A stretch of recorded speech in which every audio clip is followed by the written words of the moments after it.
ఐపీఎల్లో కేఎల్ రాహుల్ డిఫరెంట్గా కనిపిస్తున్నాడు. ఆట తీరులో ఒకప్పటి దూకుడు చూపిస్తున్నాడు. స్వేచ్ఛగా బ్యాటింగ్ చేస్తున్నాడు. బౌలర్లపై ఆధిపత్యం చెలాయిస్తున్నాడు.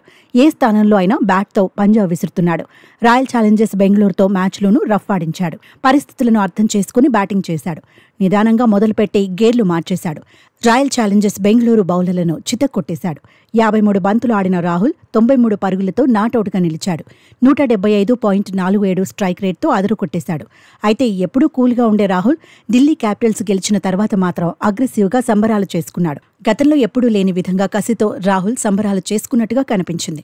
డీసీ గెలవగానే బెంగళూరు తన అడ్డా అని సైగలు చేశాడు. చెస్ట్ మీద విజయానందంతో సెలబ్రేట్ చేసుకున్నాడు. రాహుల్ అలా ఎందుకు చేశాడన్న దానిపై సోషల్ మీడియాలోనూ చర్చ జరుగుతోంది.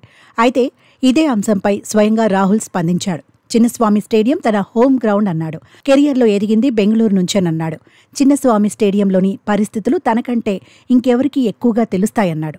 అందుకే బెంగళూరులో ఆడిన ఇన్నింగ్స్ను ఆస్వాదించానన్నాడు. ముందుగా వికెట్ కీపింగ్ చేయడం కలిసొచ్చిందన్నాడు. బ్యాటింగ్ ఎలా చేయాలో ముందుగానే అంచనా వేసుకున్నానన్నాడు. బంతి ఆగుతూ వచ్చిన విషయాన్ని గుర్తించానన్నాడు. తనపై తాను నమ్మకం పెట్టి ఆడానన్నాడు.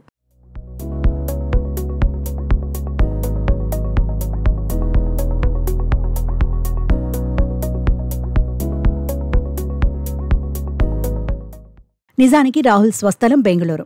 ఐపీఎల్ కెరియర్ను కూడా రాయల్ ఛాలెంజర్స్ బెంగళూరు తరపునే ఆరంభించాడు. 2013-16 సీజన్లలో ఆర్సీబీ తరపునే ఆడాడు. ఆ తర్వాత సన్ రైజర్స్లో అడుగుపెట్టాడు. అక్కడి నుంచి పంజాబ్ కింగ్స్కు వెళ్లాడు.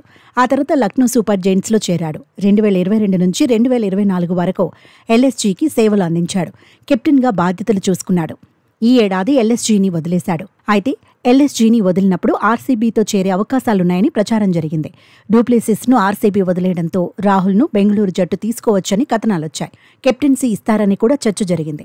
అందుకు తగినట్టే ఆర్సీబీలో భాగమయ్యేందుకు రాహుల్ ఆసక్తి చూపించాడు. అభిమానులతో ఆ మ్యాటర్ను కూడా షేర్ చేసుకున్నాడు. కానీ ఆర్సీబీ మాత్రం కేఎల్ను కొనుగోలు చేయలేదు. రజత్ పటీదార్కు కెప్టెన్సీ అప్పగించింది. అలా ఆర్సీబీ తనను తీసుకోకపోవడంతో బెంగళూరులో రాహుల్ మరింతగా రెచ్చిపోయి బ్యాటింగ్ చేశాడని ఫ్యాన్స్ చెప్పుకుంటున్నారు. అగ్రెసివ్గా సంబరాలు చేసుకోవడానికి కూడా కారణం అదే అయి ఉంటుందంటున్నారు. ఎవరేమనుకున్నా రాహుల్ మాత్రం దంచేస్తున్నాడు. అభిమానుల అంచనాలకు తగినట్టే ఆడేస్తున్నాడు. 3 మ్యాచుల్లోనూ 185 పరుగులు పిండేసుకున్నాడు. డీసీ బ్యాటింగ్ ఆర్డర్లో కీలకంగా నిలుస్తున్నాడు.